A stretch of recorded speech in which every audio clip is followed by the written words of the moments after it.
Hi, everyone. Welcome to another wonderful episode. Unfortunately, this is our Or 9/11 leave episode, so we're going to do a lot of tribute things. I didn't rest in peace.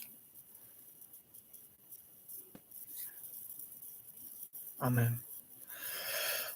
So, it's season 2, episode 5. It's the Fill in the Blank podcast. We have Rachel Bloom from The Girlfriend Show and her new musical, Death Don't Let Me Do My Show, and some band called LaChanze performs a tribute to New York City. That sounds great. And then we're going to start off with a little snippet of a VIP package, little preview. If you want to subscribe to the VIP package, info's in the bio. Just click on the link and all the information will be there. Some guy got suspended from ABC Nightly News because of trauma, and I think he beat people. Who knows? We'll figure it out together as a team. So let's get started on the episode. And God bless you and your family. That would lead to a month-long suspension from ABC News. And he writes, public shame and personal regret. During the suspension, I decided I have to figure this out or leave TV news because I don't like it. It's making me miserable, and I need to figure this out. I'd had hundreds of panics before, and I always sailed through because I was able to keep on track somehow. But I don't know. This one was different. I had to find a way to get to that well of grief where I stored all of this sadness, all of this pain. And I hadn't been doing a very good job of it as an adult. It would lead to a soul-searching journey that Matt says forced him to take a hard look at his own childhood trauma after his father was killed in a plane crash. That 12-year-old boy who lost his dad and that well of grief that you tapped into, what came out when you cried those hours and hours, days and days? It's making me emotional now. What came out? Just pain. Thank you. I just excavated, 1,000 pounds of pain that had been sitting on the chest of this little boy who was 12 years old and who pushed it off for years, who played sports, who excelled, who pushed himself into high achieving as a way to, keep the pain at bay. Matt's not alone in keeping that pain at bay. Panic disorder affects an estimated 6 million adults in the U.S., nearly 3% of all Americans. Countless patients in emergency rooms experiencing heart attack symptoms may actually be suffering from a panic attack. Women are twice as likely as men to suffer from panic disorder, but many mental health experts say the condition is severely underdiagnosed. People who suffer from anxiety, and particularly panic, are quiet. They feel shame about it. There's a lot of stigma. The shame and secrecy sort of amplify the panic. No Time to Panic chronicles Matt's internal journey and extreme external adventures in his quest to curb that panic. This book is definitely not a roadmap. This is a lot of kids don't try this at home. There's some of that, yes. There was no roadmap, and that's one of the problems. I was so eager to try to find ways to find altered states that would help me feel and tap into this deep-seated pain and grief that I was looking for almost anything. Therapy wasn't helping. Pharmacology wasn't helping. So I tried the unorthodox. The unorthodox, up to and including experimenting with mind-altering psychedelics. The idea for me was that altered states helped me get to a place in my own psyche, helped me reach what I call this well of grief that I couldn't access to in my right mind. I needed help getting there. Tell me about the ketamine experience. You went to some pretty dark places. Or scary places. The earth disappeared, the universe disappeared. There was no Matt Gutman. There was no past or present. There was nothing to moor me. And so I was a speck in a limitless universe. And I stayed there for some time. You've conquered the thing that is the scariest in the world. You've been through this death zone and you've come out of it. It also helps reframe the way you think about yourself.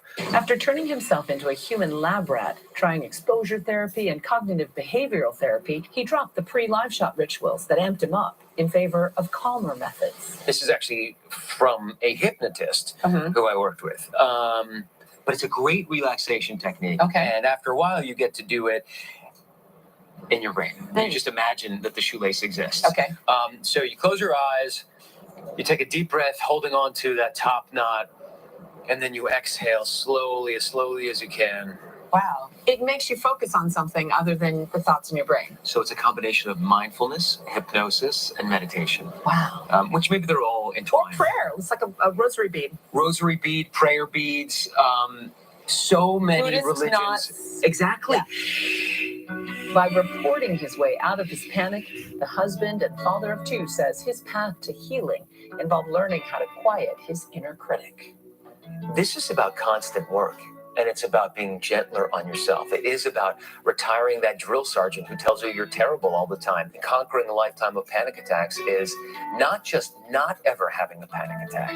It's knowing that if I have a panic attack again, it's going to be okay.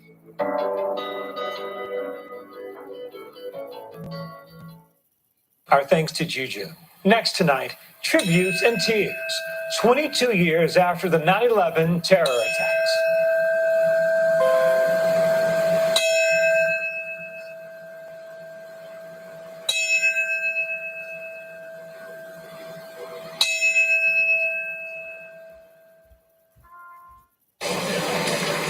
Hey there.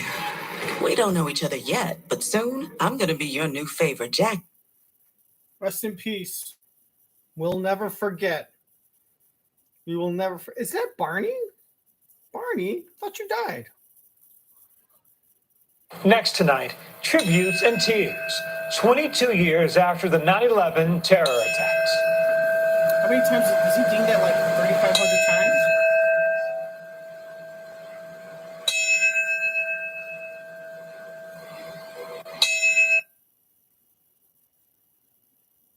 It's a lot of dinging. Well, God bless you. We'll never forget. Go USA. Click that like button if you love USA. And smash that subscribe button. And get notifications if you love America. And you will never forget.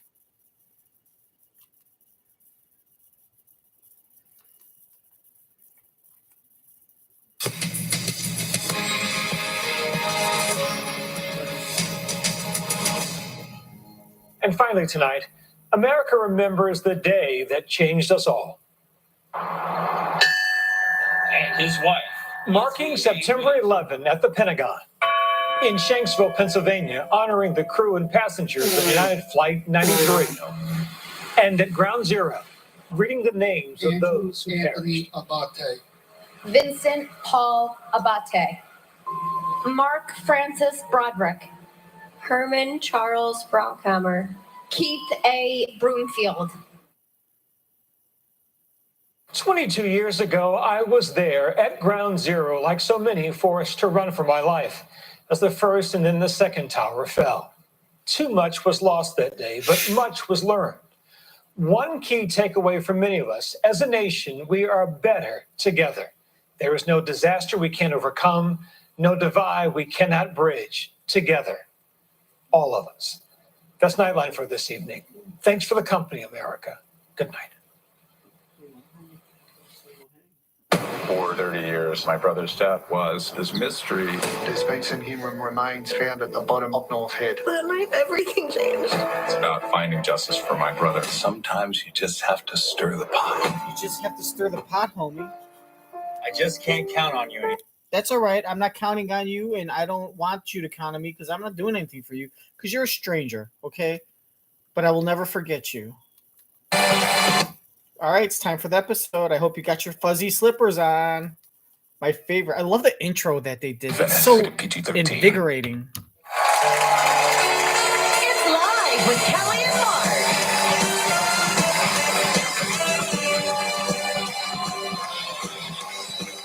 Today, from her very own one-woman musical, Rachel Blue. Plus, a performance for Broadway superstar LaChanze as we kick off Live Loves New York Week. Also, co-hosts check in with the viewers when they open up the inbox. All next on Live.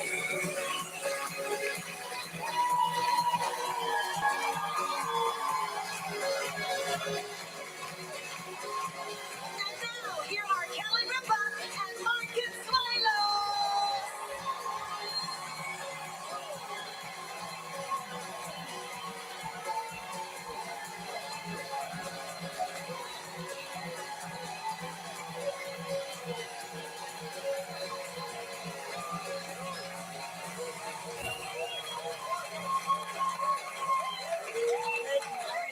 Good morning to all of you. It is Monday, September 11th, 2023, a day that certainly is always remembered here in New York City and across the country and across the planet. And, you know, seems like yesterday, Shirley. Seems like yesterday. Can't believe it's 2023. 22 years. It's, Where were you? I know we can all pinpoint where we were. I knew it. I called Of course, this shit. I was here. 2 episodes And ago. I remember Joan Rivers was supposed to be our guest on that show. And she was backstage. She was uncontrollably crying. I remember that. And then it as only Joan Rivers could have done in that moment. I was standing backstage with Lola because obviously the show was the second half of our show was preempted, and I was holding Lola in my arms, and Joan was sobbing, and she looked up at me and she goes, I can't believe this is the worst day of my life. This is the worst day in the history of our country. And then she looks at me and goes, you look fabulous, by the way.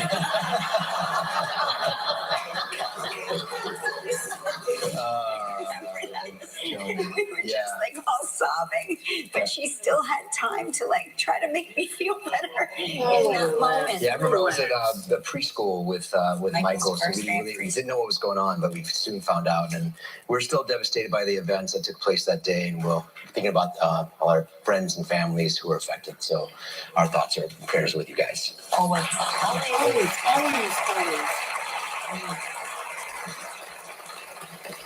I'm going to pivot a little bit. You're going to pivot? I'm going to pivot just a little bit because our air conditioning is still broken. Yes. In our house, which is you love so much. I don't mind telling you. Love it so much. Yeah. Not in our house, just in our bedroom. The most important room of the house. The most important room of the house where I know I get to push a button and those blackout shades drop. And then I push the thermostat and it's cave temperature. The cave temperature. Not a cave, like a catacomb. Like a catacomb. This article is saying that the best room temperature for sleep for older adults, a new study finds, is anywhere between, and we are considered older now, but in between the ages of 50 and 65. Yes. We finally made it. We've made it to older adult stuff. Yes, we finally made it. We can stop calling ourselves middle-aged because everybody goes, well, you're middle-aged. And I go, you're assuming I'm going to live to be 110. Right. If this is middle-aged. The results of the study show that older adults, in comparison to younger populations, may benefit from slightly warmer temperatures at night. Between 68 and 77. They're getting taken for a ride by the air 77 conditioning sounds like a great. It says between 68 and 77. Well, I said beyond 70. this range, sleep I like quality 72, but I could guess plummet 70. by 5 or 500%. Put in the It comments says section. 10%. What I'm saying temperature do you like to 500%. sleep at? Because I'm sure everyone keeps My track. ideal temperature Like these is self-obsessed 71 degrees with a weirdos. slight breeze. Slight breeze, 71 degrees. Well, I like 72, and I guess 70 here between. So I guess we're friends now. It takes the humidity out of the air. Once it gets above 74, the air is tepid. It's like a tepid cool. That's how I know my air conditioning's broken. I called the air conditioning guy and I said, my air conditioning's broken. How do you know? I said, it feels tepid in here. He said, well, how cold do you know? How would you know what the air temperature is coming out of your air conditioning vent? I said, I have one of those lasers. And He's using the pizza laser to measure our air temperature. He pizza lasers everything. I had a headache and he lasered me and he goes, you're fine. I laser it, and he goes, what's the temperatures coming out of the air conditioning? I said, it is 73 degrees. He goes, oh, you're right. That is warm. I go, I know. And so he comes over, the nice air conditioning guy comes over and fixes it. I zap it. He goes, it's fixed. I go, I know. He goes, how do you know? I said, it says 55 degrees coming out of those vents. That's what he wants. He wants me to live It comes out 55 degrees. It comes out 55, it hits the air temperature, and it just drops down nice and slow. I remember those days. 5 weeks we have to wait for the air conditioner. 5 weeks. Is it a supply chain issue? I don't know. No, they're just lazy. Something They're about making spraying you the wait. coils or something like that. Something about the coils? Because what they want is that's the trap. But they, That's how they get you. They want you to get impatient and say, "Can we get it sooner?" Of my life. And there's a priority. There's a priority charge. They want you because you have money to ask if you can get it faster, and they can get it for you in 2 weeks. But it'll cost an extra like $800. And if you really want, they can get it to you in like 24 hours for an extra $3,000. I found a place for me. A place for me. Place for mom. Place for mom. Okay. Maybe I'll take you, Jan. Okay. We hear about wellness spas all the time. We've covered this on our show. They've got a wellness spa for everything. Now, finally, they've got a menopause retreat. Wait. Are you going to weigh in? For the husbands?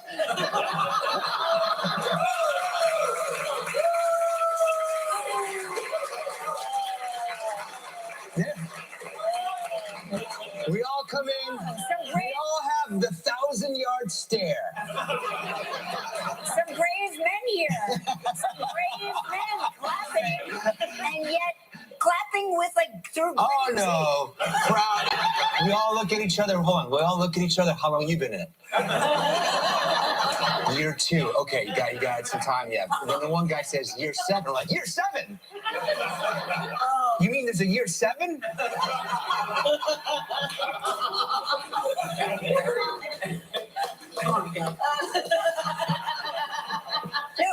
I have a lot of comebacks. I do have a lot of comebacks. Come on. But I thought I'd wait till we're off the air.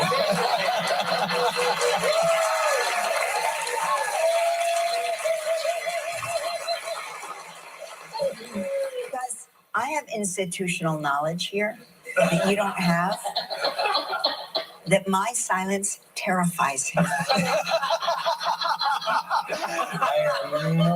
am petrified right now. You want to get a companion to walk you home? One of your new friends? One of your new guy friends? Because if I send up the menopause bat signal... Tell us about it. My head hurts so much I can't even remember the words. Let me put my glass on. Okay. So there's a lot of different offerings, from mindfulness techniques, herbal remedies, nutritional guidance, exercise. Sometimes the most important activity is just the chance to bond with other women about how unsupportive their husbands are. Is that in the article? Let me massage your headache zone. Don't massage Let me massage. Is it right here? Pressure point. Yeah. Get into the meat of that thumb. Here, let me massage my headache zone.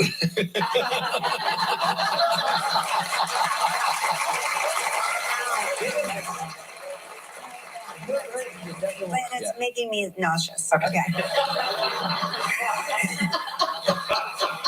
Anyway, if you want information about this, I'll be selling brochures. That is a good idea. Because I mean, on a serious note, I hear you talking to your girlfriends, and there's just not enough. There's always misinformation, different information. There should be a more centralized. Well, because people get freaked out about it's not since saying the word having your period on camera has anything freaked people out as saying going through menopause. Right. People recoil and they're freaked out by it. Meanwhile, there's a Viagra ad on TV every 8 seconds.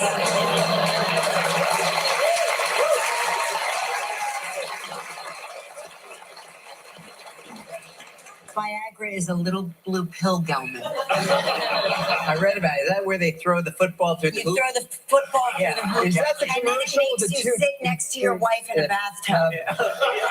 At a yoga retreat getting... You're in separate bathtubs. No, you're right. Which I keep saying, it's such a mixed metaphor. These companies need to put me in charge of the campaign.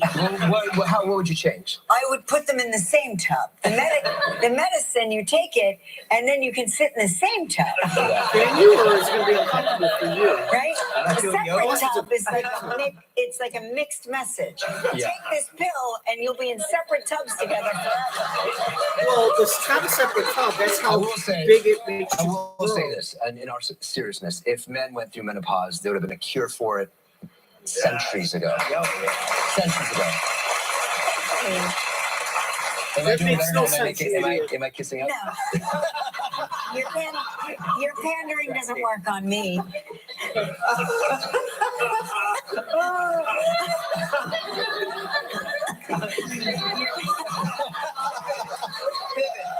Let's turn to something very serious now. Absolutely terrified. He's terrified.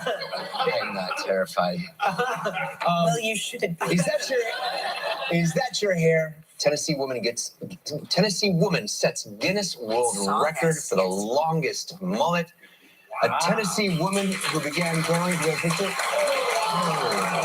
That's got to be like 15 years old. 15 years Tammy ago. Manis of Knoxville was recently crowned winner in the Guinness Book of World Records for the longest competitive in the female category. Competitive mullet. Competitive mullet. She's 5'4" or 64 inches tall, and her mullet has a good 4 inches on her, so 5'8". Wow. When it's completely stretched out and measured, 68 inches. 68-inch mullet. She's been growing it since 1990. No kidding.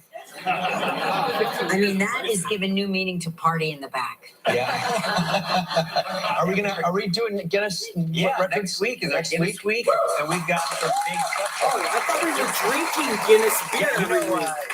I saw Guinness week staff on the calendar. members Jan and Jim are going to try to break another record. They're not going to.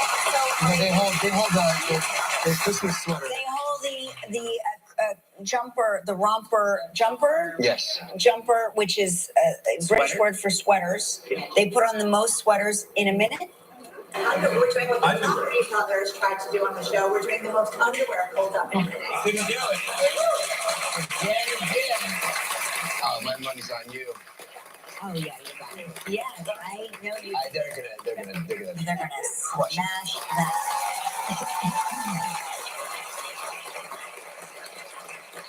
One of my very favorite people on earth is here today, Rachel Bloom. I'm better backstage. She's lovely. And all week long, we'll be celebrating New York as we begin live Loves New York Week. And we're going to have a very special 9/11 performance by Broadway star LaChanze.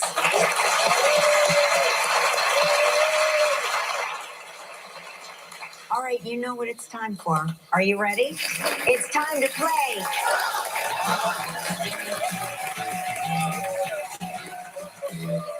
Let's say hello to Caroline Zahner from New Ringgold, Pennsylvania, who catches the show on WNEP. Hello, Carolyn. Is it Carolyn or Caroline? It's Carolyn. Carolyn. Hello. Okay, you know how this game works. You're giving us two statements. One is true, one is false. We have 60 seconds to decide which is the truth. If you stump me, you'll win the exclusive Kelly and Mark mug. The extra exclusive I Stump Mark t-shirt.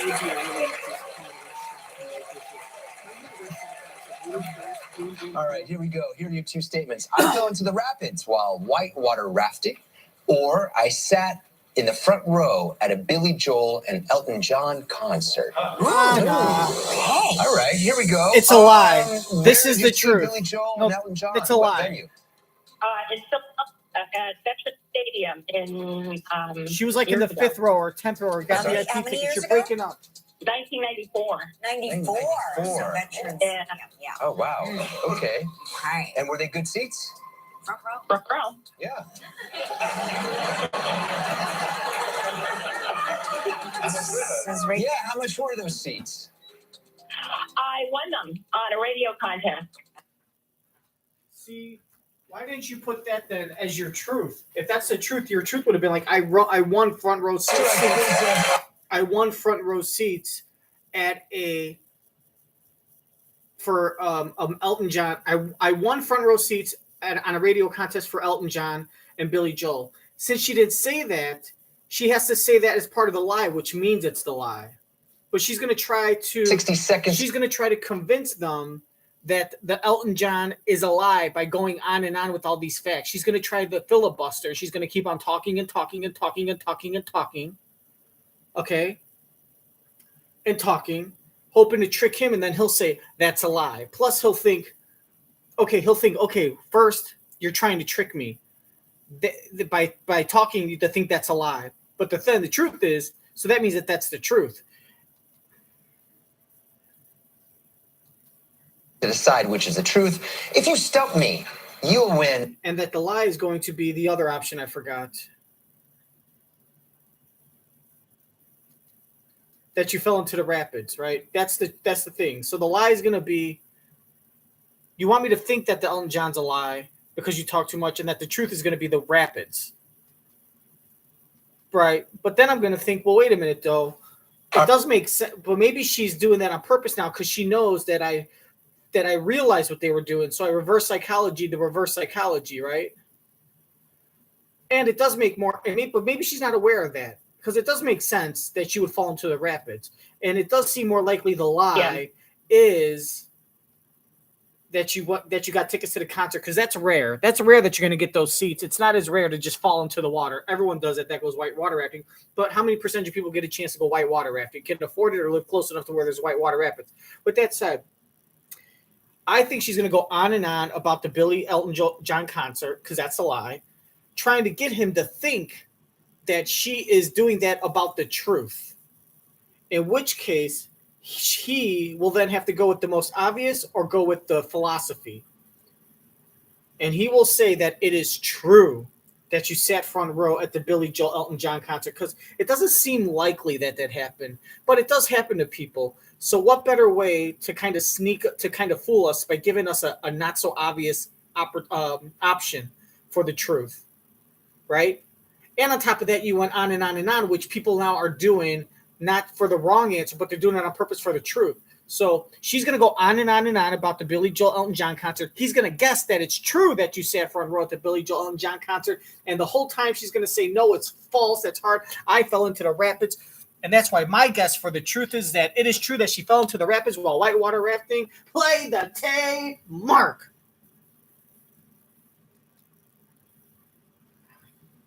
Joel and Elton John concert. Ooh. Hey. All right, here we go.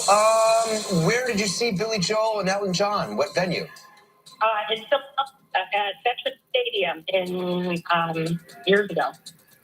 How many years ago? 1994. 94. So Veterans Stadium, yeah. Oh, wow. Okay. Right. And were they good seats? Front row. Front row. Yeah. just checking. Yeah, how much were those seats? I won them on a radio contest. Oh. What'd you do? What radio station? WZL 95. Yeah, sounds right. Hey, Philly. You're the Philly girl. And how did you Would you fall listen to into the Jersey radio? rapids? I went whitewater rafting with my family. It was a bucket list thing. And the first tiny set of rapids that we hit, I bounced out of the raft. I was the only one. Okay, what category of rapids were you in?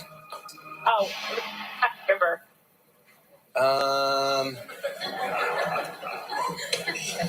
Look where she says, when she's talking about the rapids, she pauses on some. She goes, and that little pause is kind of her brain trying to. That we hit, I bounced out of the raft. That pause is her trying to think of a lie real quick. She's improvising real quick. That little pause. Everything was a smooth pattern of talking. Here she kind of pauses a little bit, just for a split second.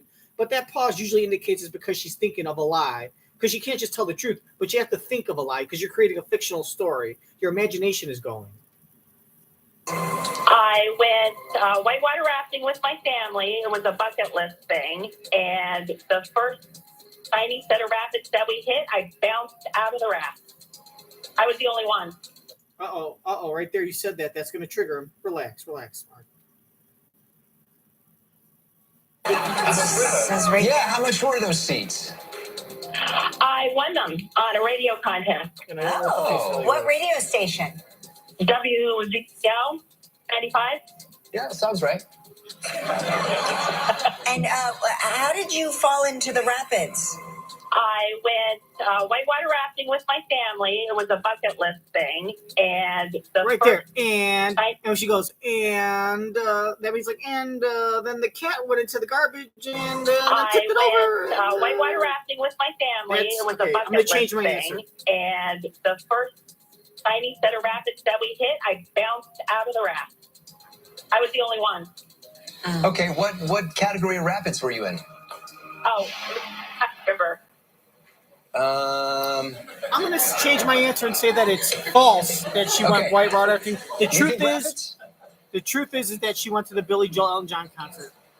She's not even filibustering at all. I changed my answer. I'm Wrong. giving you the silent treatment. Okay. This is the truth.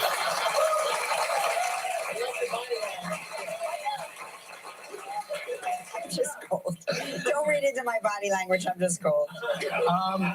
I think you fell into the rapids while whitewater rafting. Lie.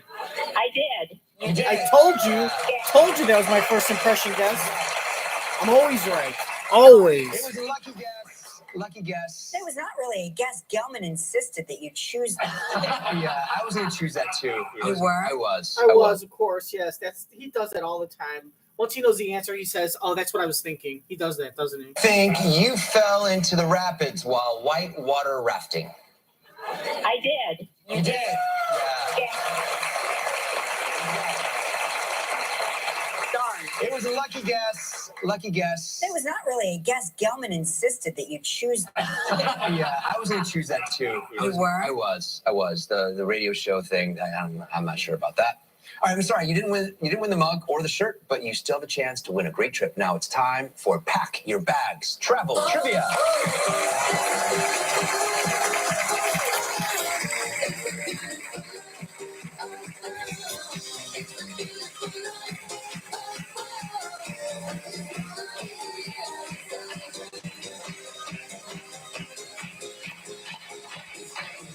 That was our trivia dancer, Peyton Blanton from Georgetown, Kentucky. I thought Georgetown was in Washington, D.C. It just goes to show New Jersey's education system for children in elementary school is crap. So now compare my dancing to this girl from Georgetown, Kentucky, if that's a real place. Like Berlin, Ohio, Miami, Florida, or Miami, Ohio.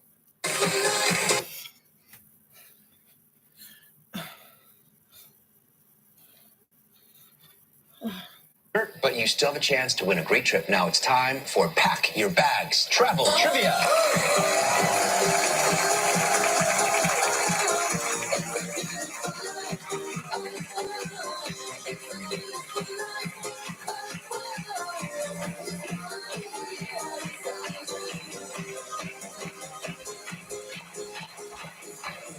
That was our trivia dancer, Peyton Blanton from Georgetown, Kentucky.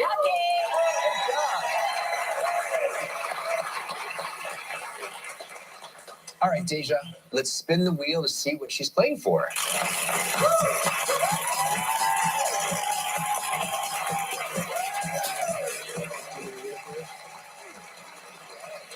Oh, this is a great prize. Carolyn, you're playing for a trip for two to the Fairmont Mayakoba Resort in Riviera Maya, Mexico. 7 days and 6 nights. It's all inclusive. It's a prize valued at $9,400. You have 20 seconds and only one guess. Good luck. All right, here we go.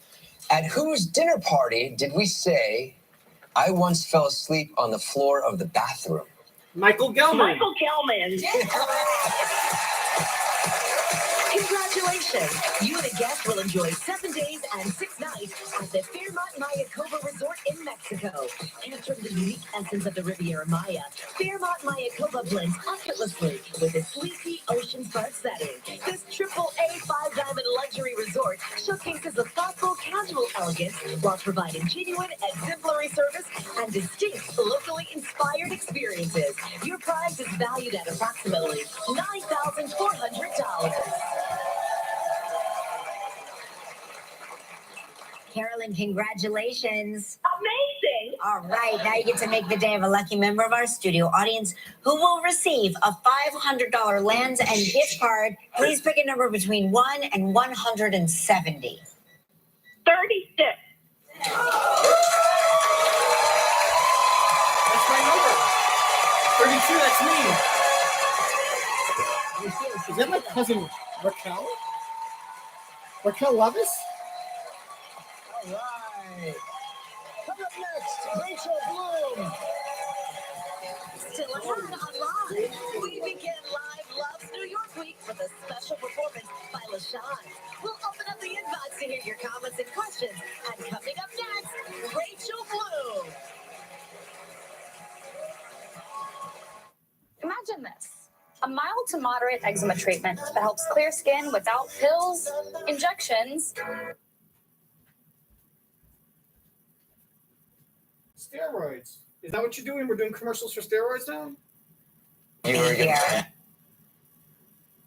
I don't know. I think if I remember correctly, or from what I read, you were in a... My desire to be part of a greater good. Excited about tomorrow's show. Neil deGrasse Tyson will be here. Oh my gosh, I'm so excited. Also from ABC News, Matt Gutman will be here. Oh my gosh. Yes. And Live Loves New York Week continues with New York speed portrait artist Devin Rodriguez. Very exciting. Will he speed portrait us? Yes, he will. Really? That's the whole thing, yeah. No kidding. You'll have an original, yeah. An original. Ooh. Will we display it in the studio? Right back here. We'll show it by the end of the show. Okay. Oh. You sound really excited about I'm that. extremely excited. All right, get ready, everyone. She's an actress, a comedian, a writer, a singer, and a producer. And you know her as the creator and star of the critically acclaimed show, Crazy Ex-Girlfriend. Please welcome the crazy talented Rachel Bloom.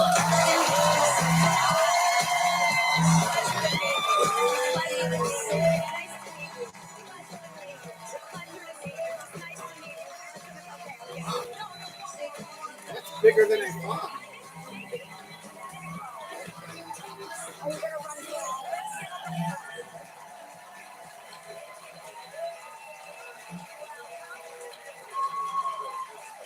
It's just a thrill to shake hands, not only because of COVID, obviously, but I recently lightly fractured my elbow on roller skates, being on roller skates for 3 seconds, so I couldn't shake hands for a while. So now I can. I just was stupid. Tell me about an elbow fracture. Is that incredibly painful? And why were you roller skating? Because I'm an idiot. I could see it. I could see her doing one of those where she's like this, and she's like, okay, let me go, and she's gonna roller skate, and then she's like, let go and guide him, and they're like, push, and she like pushes, and she's going, then she's like, okay, let me try to kick it up a notch, and then she looks like, like that, and it's probably her elbow on the ground first, on the wooden floor or something. And right there, fracture. You know, there's a lot of jelly, but usually the more jelly, it's a misconception. It acts as like a cushion. More jelly just means less bone. Trust me, your bone's still gonna hit that. You need muscle to protect the bone, not jelly. The jelly's like a pillow full of like styrofoam. It looks like it can do the trick, but not really.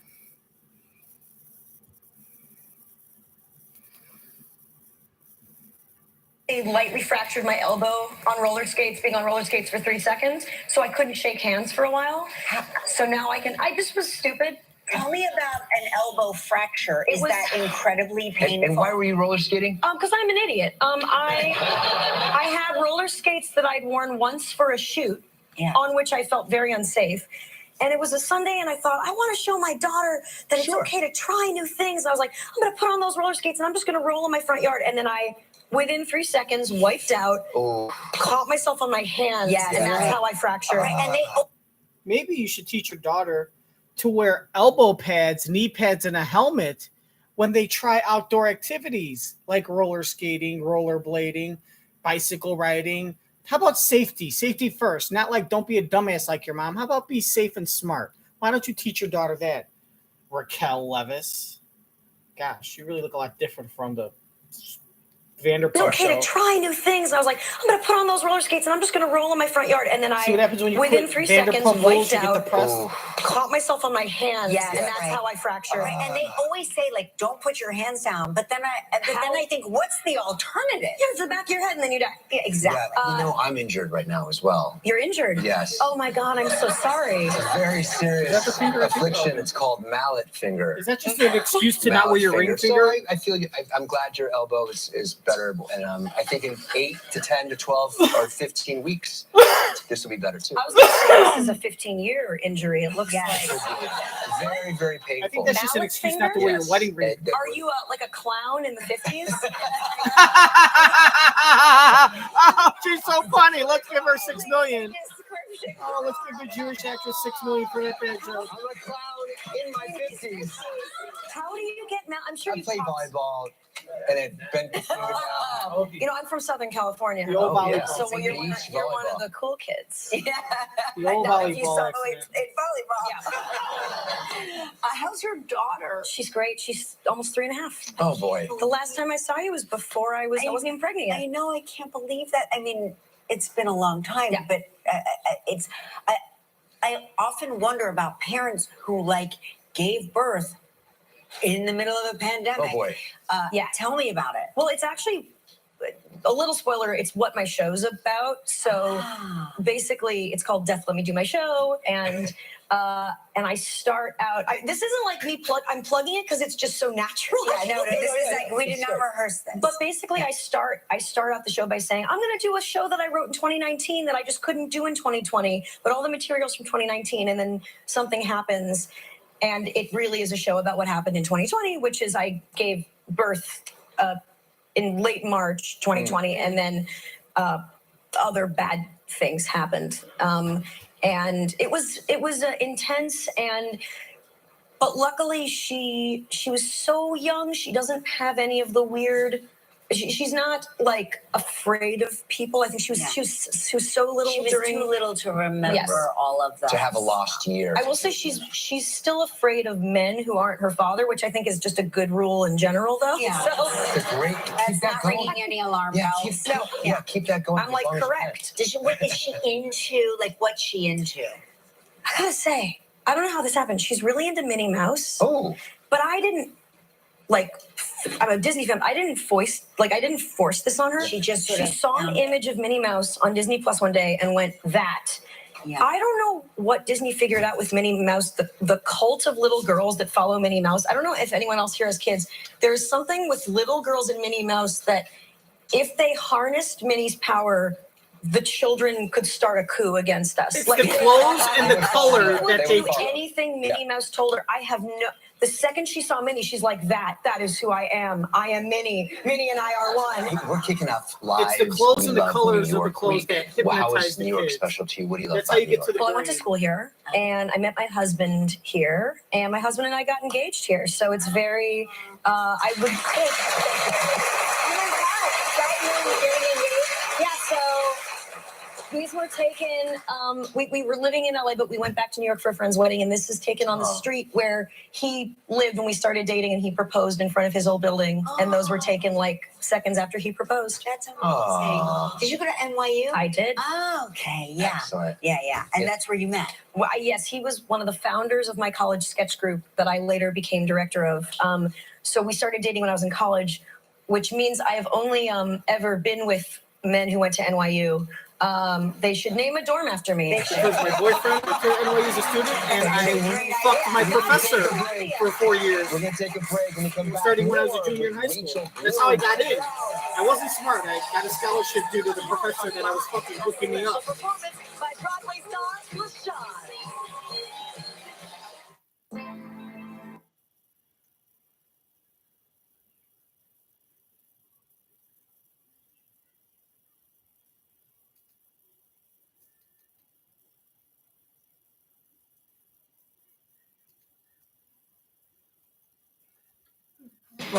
Start designing online at toughshed.com or stop by your local Tough Shed showroom. I'm Cass with Cass Makes Home, and I love my Tough Shed building.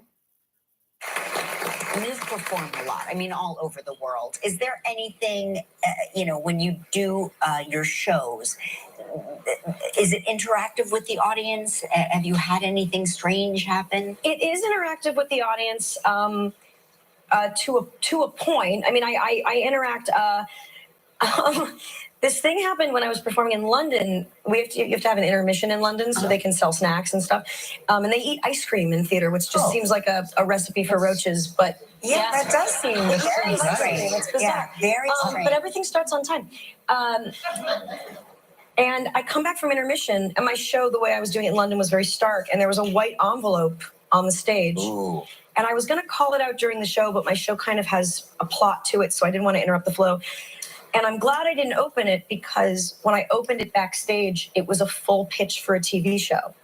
So someone snuck on stage and just thought they was like, I'm going to shoot my shot. Here's a show pitch. But the stage was like bare, so this white envelope really, really stuck out. Stood out, So yeah. that was wild. And then something's going on with the water in Boulder, Colorado, because I did 2 nights in Boulder. Well, the first night I had a gym. Well, yeah, it's not the water. It's the air. First night in Boulder, had a honest to God heckler. What does a heckler say to you? Well, okay, so at one point my show gets very serious, which is part of the show, and he goes, I just thought there'd be jokes in the show. And part of the point of the show is the comedy show devolves into seriousness, so he didn't understand the point. I should say there was a bar in the center of this theater. So the first night we had, and I actually had to stop the show and say, sir, I need you to actually leave because you're ruining the plot of the show right now. The second night, a guy stood up and just started filming. And I thought he was from the theater. And I said, are you filming? He goes, yeah. And I said, oh, are you with the theater? He's like, no. Wait, you're doing my daughter right now. Yeah. Was that man my daughter? And then he unzipped his face, and it was your daughter. It was so. Boulder was just. They were bold. Bold and bolder. What's your favorite part of doing performing live like that? Because I think I would have tremendous stage fright to sort of act out a comedy that unfurls into drama. I like seeing every night's a little bit different, especially because I'll react to the audience. Occasionally I'll talk to people. Every audience has a different vibe, and it also only takes 1 or 2 people to be kind of audience tastemakers. If one person thinks a joke is funny, they'll kind of laugh at their joke. And then with the particular show I'm doing, because it's very much calling out the artifice of the show, it's very meta, for lack of a better word. So last night was our first night of previews. My microphone failed. And I just stopped and I was like, hey, can we turn on my mic? And we made a whole joke about the mic failing. And I was like, this was part of the show. You're all in this with me together. And so the thrill of doing a show where you call out the artifice is nothing can really go wrong because you just call it out. And audiences almost like that more. Yeah. They like it when things go wrong. This show. It's like this show. Yeah. People like watching you fail. Because it makes them feel like, I can do this. And I love that. I love seeing, because it's live and things are going wrong and people are real and you're a mess. Exactly. Listen, Rachel, thank you so much for coming on the show. I love meeting you. Rachel Bloom, Death, Let Me Do My Show at the Lucille Hotel Theater now through September 30th. We gotta go. Next, a special performance from Live Loves New York Week. Tomorrow at Live, Neil deGrasse Tyson.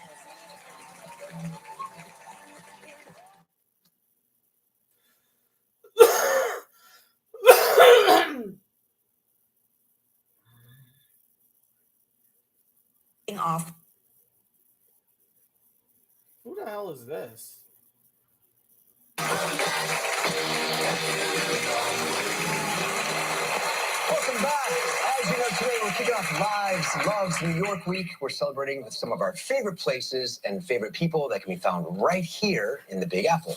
We are starting off with a Tony Award-winning Broadway superstar. Please welcome the wonderful, the incomparable LaChanze.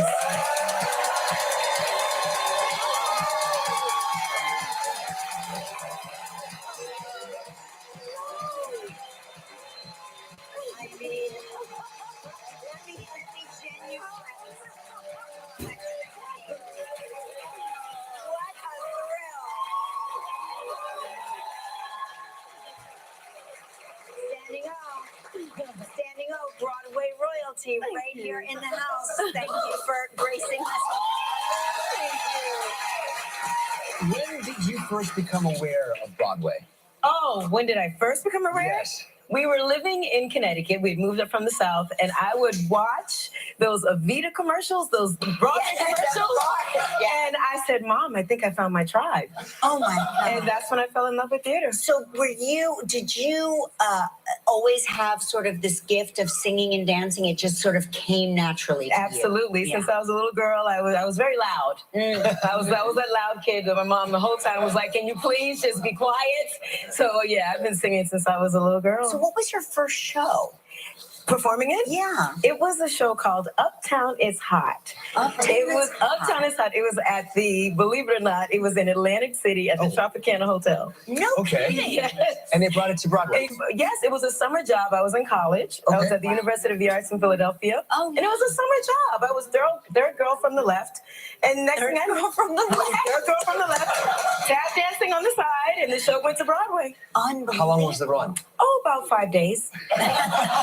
Hey, it counts. It counts. Listen, I got my equity card. Got my equity card. You stayed put in New York. I stayed in New York for about a month. I slept on an aunt's couch. It actually was an ex-boyfriend's aunt's couch. Oh boy. Okay. It's all right. We're all friends. It's all love. All love. Yeah.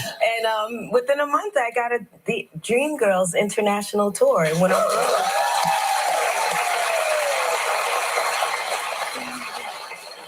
And then eventually you won a Tony Award. Yes. And what was that for? That was for The Color Purple, the original production of it. I'm the original Celie. The original The Celie. original Celie. Do you remember that moment? Oh my God, I'll never forget it. It was one of the most magical moments because I was in a category with Patti LuPone and Cheetah Rivera and Sutton Foster. I mean, some of the most brilliant, iconic women. So I didn't expect to win. I didn't have a speech ready. I didn't have anything ready. I was like, okay. And when they called my name, I genuinely was shocked. Wow. So, but what an honor. And you've won 2 Tonys since, but as a producer. Right. That's the first time that's happened? Yeah. For what shows? For Kimberly Akimbo, the best winning musical of the year, Kimberly Akimbo. That's an exciting show.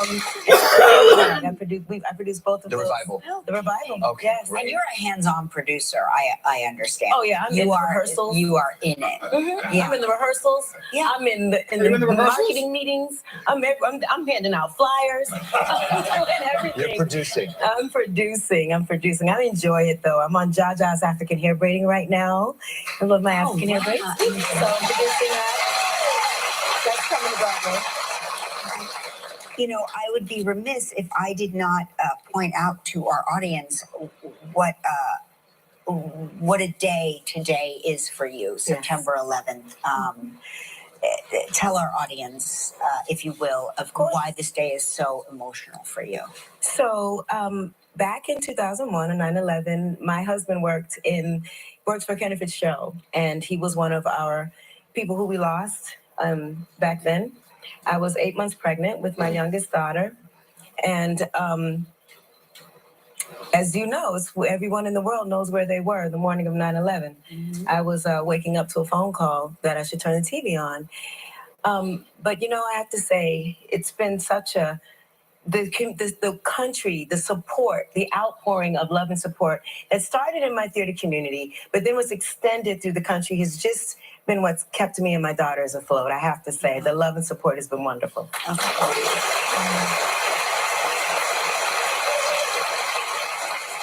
And you have a performance coming up at the Perlman Arts Center. Yes. On the site of the World Trade Center. Yes. And I'm doing that performance because I want to bring some joy and love and light and happiness to the girl whose husband died during COVID.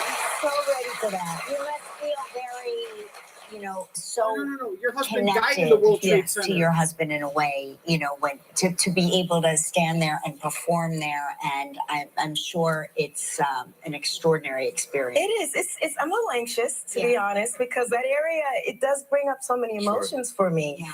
But at the same time, I want to change that. I want to make it a place of joy. And the Perelman Arts Center is just magnificent, and what they're doing and the performances coming down there. I want to be a part of that. I want to be a part of doing something good in this area. Listen, we're gonna take a little break. When we come back, LaChanze is gonna sing for us. You're in for a treat.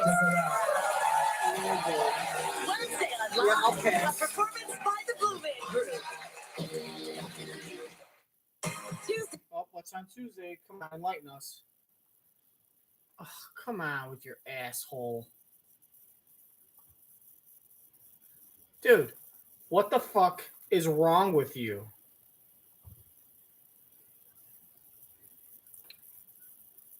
Okay, pause. Thank you. Tuesday on Live with Kelly and Mark. Live Loves New York Week continues. Tuesday is the new Friday here in New York City. Plus, Dr. Neil deGrasse Tyson. And from ABC News, Matt Gutman. Life is pretty crazy, but it all. None of it looks fun. Oh, looks like see what happened. See what happens when you go to the recording. Either this is on time and she's gonna sing the song and then go right into ending the show and that's it. Or the reason why there was so much Nightline is because something was on ABC that overpassed. Like, was this a football game? Oh my God, was this Monday Night Football was on ABC, wasn't it? Because of the Monday Night Football went over. Everything got pushed back. That's why there was so much Nightline at the beginning. And that's also why now all of a sudden we're going to miss the ending of this fucking episode. Now I'm pissed. At XfinityMobile.com. The Tony Award-winning Best Play, The Lehman Trilogy, surpasses all praise. One family's history leads to the largest financial crisis ever in this masterwork. Don't miss Timeline Theater's The Lehman Trilogy, September 19th through October 29th. Get tickets at BroadwayInChicago.com. LaChanze received her first Tony nomination when she starred in the musical Once on This Island, singing one of the songs from that beautiful show. LaChanze reminds us that today, especially today, we are all connected. We are all part of the human heart. LaChanze. She's gonna get all opera, high pitched voice, all this shit. Now I'm sad. I'm gonna miss probably the last 90 seconds. The courage of a dreamer, the innocence of you, the failures and the foolishness that lead us to the truth, the hopes that make us happy, the hopes that don't come true, and all the love there ever was. I see this all in you. You are part of the human heart. You are part of those who took the journey and managed to endure. The ones who knew such tenderness, the ones who felt so sure, the ones who came before you, the others yet to come, and those who you will teach it to, and those you've learned it from. You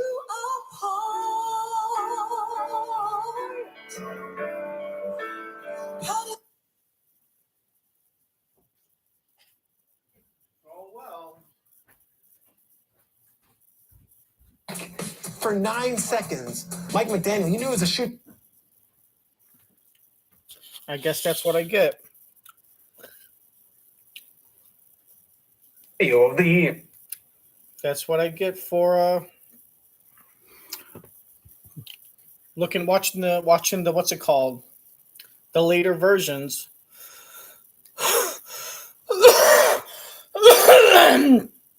Oh my god. So anyways, that's what I get for watching the later version. So that's the end of season 2, episode 5. Ugh.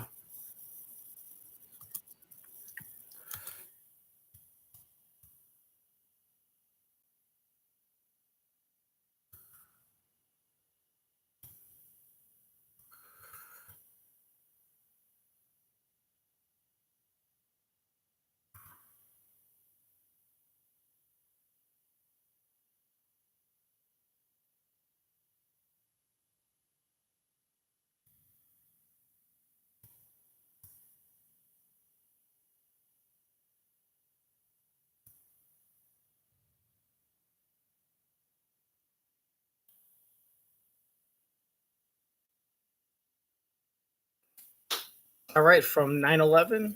Sorry, Miss Lachelle, missed the rest of your performance, but I'm sure it's online, and I could see you performing live anytime I want. Except I don't have the money to get to New York or afford one of your shows, so oh well. I'm Phil DeBlanc. That's the end of the podcast, the stream, whatever the hell you want to call it. Rest in peace. We'll never forget all that transparency and the good vibes. And oh god, I just ate a sausage link that I think was been outside of the fridge for too long. I have to go to the bathroom. All right, so we'll see you for our next episode. Make sure to like and subscribe and check out the past episodes. Check out the future ones. Copy and paste this link to like social media. Oh, oh, oh, oh. I just shit my pants. I shit my pants for real. Oh, it's dripping. It's dripping. I gotta go. I shit my pants. Oh my god, the smell. Oh no. It's on the carpet now. It's on my. Oh my god, can you see that? No, don't look. Don't look.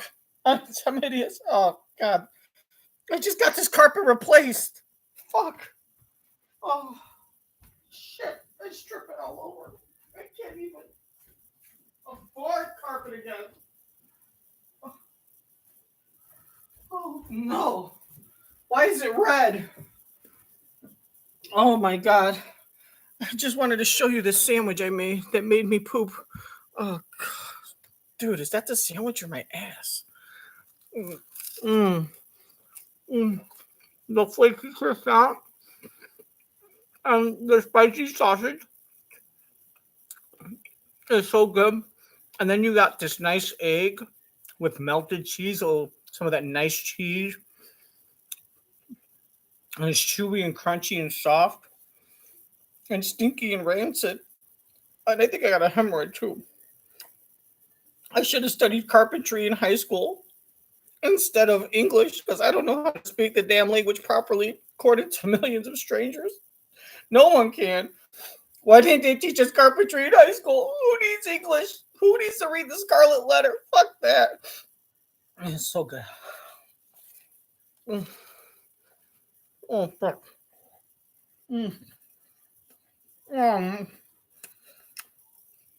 Why didn't I wash my fingers after I stuck them on my ass to make sure that it was poop and not blood when it was both?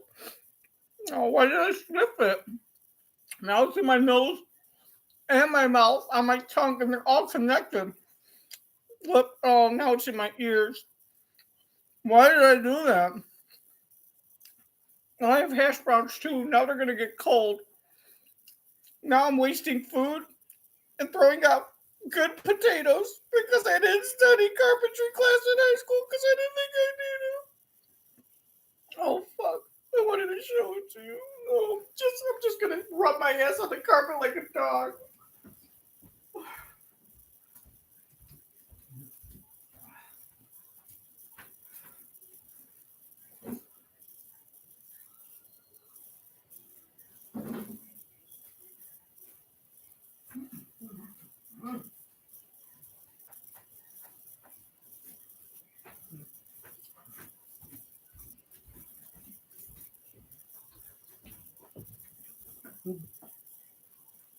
Look at this. Look at this golden delicious. This GBD stands for golden brown and delicious. It's a hash brown. And it's crunchy. It smells like butthole now because I'm not washing my hands. This isn't even a food stream. It's not even, no. I think I'm going to die of like a bacterial infection now. I don't even know what a bathroom is. This isn't even my house, and I didn't ask before they left. I'm just house sitting. They just gave me the keys. They just gave me the keys to go in and out. And they didn't show me where the bathroom is. I don't know where the toilet paper is. And I need him this wannabe hash brown from McDonald's. No, it tastes good. Which means my palate and my taste buds have adapted themselves to the taste of leaky blood shit. No.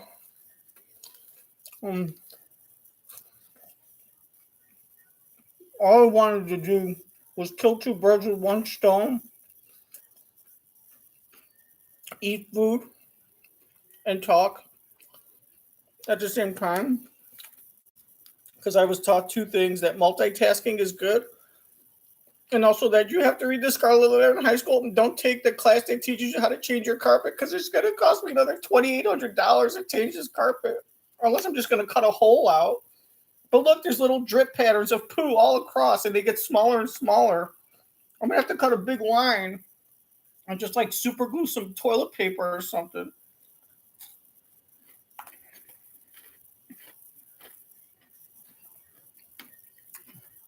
I'm just going to go in the backyard. Two birds with one stone. I'll clean myself and I'll fertilize the garden. I was supposed to do that anyway. It was on the shopping list, which doesn't make sense because why would you put gardening on the shopping list when there's nothing to buy? It should be like a chore list. And on the chore list, it says to buy toilet paper, but only the cheap kind, and I don't have any because I had to spend the money on the carpet because I changed it because I pooped 3 days ago also. No. Don't use the house sitter app. It's not good. This isn't even the right house. The food's good though. I need to leave. Okay, I'm so sorry. Thank you for watching, like, and subscribe. And ding the bell for notifications. And there will be pictures of the carpet on my OnlyFans. And I have a video cam where I strip for money. No one watches because I'm fat and white and ugly. And I'm not from Romania. Where she said she was from, she sounded Estonian to me. Okay. I don't like this. I'm gonna watch more terrible daytime television now. So I can make 78 cents today. It's gonna change my life. I'm gonna sing backup for Justin Bieber and dance on Broadway. Thank you. I'll see you later. I'm Phil. Phil and the Blanc. It's supposed to be blank, but it's French. I'm not even French. I was born in Long Island. I was raised in West Virginia, which my grandma told me was South Virginia. And then I found out after she died that was a lie. She wasn't even my grandmother. She was just like my neighbor's best friend. I visited. Thank you for watching. The food was delicious. I have to clean myself and change my carpet. If you have any advice on how to change carpet on the cheap when you accidentally poop liquid juice down your leg off of your foot onto the carpet, would you please let me know by going to my Discord channel, which is Poopy Carpet 64_46. They just gave me that number. I don't even like it. It has nothing to do with my life, and I can't change it now. They said I got to pay like $45 for a changing fee, which is the same changing fee to change a diaper in a public bathroom now downtown. I can't afford the diapers or the fee. I can't afford the carpet. I'm just going to lay down and sleep in my poop. I didn't even wash my hands. I got bacterial infection. I think it's going to cause me to poop more. It's just a vicious cycle now. I should have bought soap instead of this big screen TV. But Mark Consuelos' ego is so big, I thought the size of his head should match. Okay. Now I'm pregnant. Oh, God. All right. May God bless you. Happy 9/11, and we'll never forget. God rest all the souls, and God bless you. Jesus loves you, and it's the reason for the season. Transparency and being vulnerable are the keys to life, and I want to offer good vibes and on Fleeklit, and just, I don't know, like and subscribe. Thank you. Bye-bye.